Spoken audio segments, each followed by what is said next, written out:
all I cared about was where my next meal was coming from and where I would find a bed that night. The thought of sleeping on the street terrified me. A job would be helpful too.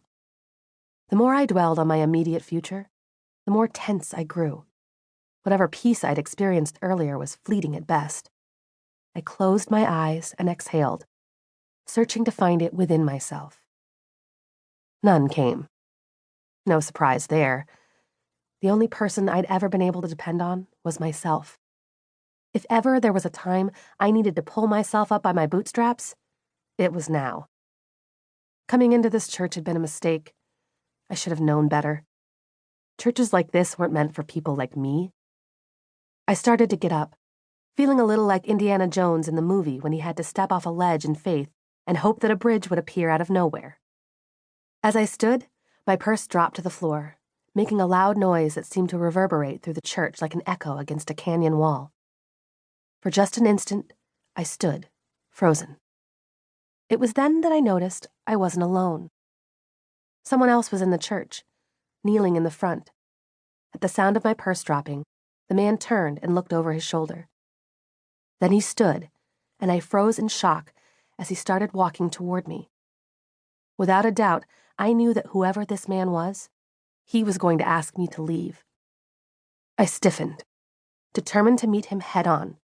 If he was going to toss me onto the street, I would be sure to tell him I'd been kicked out of better places than this. Chapter 2. Drew.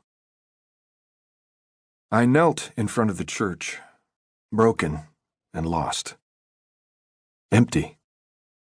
My wife was dead, my children were hurting, and my congregation was drifting away. Fewer and fewer numbers showed up each week. In essence, my faith was shot. On my knees, I poured out my heart in prayer, seeking guidance and help. I'd started out in ministry with enthusiasm and high expectations. My goal was to make a difference in people's lives, to write books based on scripture that would reach others in their faith journey. The problem, as best as I could describe it, was this. I couldn't give away what I didn't have to give. I felt bereft, hurting, and uncertain. Katie's death had taken a toll on me and the children. That was understood. My congregation had been patient with me, more than patient. But it was 3 years now, and it was no better. The intense grief had passed, but I realized things were different. Something had changed. I wasn't the same man any longer. I didn't have what it took to stand in front of the church each week and speak to the needs of the people. I couldn't help anyone when I seemed incapable of helping myself. I'd stumbled in my own walk, lacking faith, lacking trust, simply lacking. Some might suggest I'd burned out, but the fact was that I hadn't been able to start a fire. There'd been nothing to put out, especially in the last 3 years. I hung my head, disappointed in myself, pleading with God to guide me, show me what He would have me do.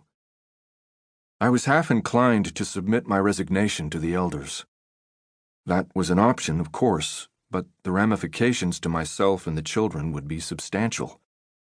Mark and Sarah had been through enough, dealing with the death of their mother. The last thing they needed at this point was to be uprooted from the only home they'd ever known.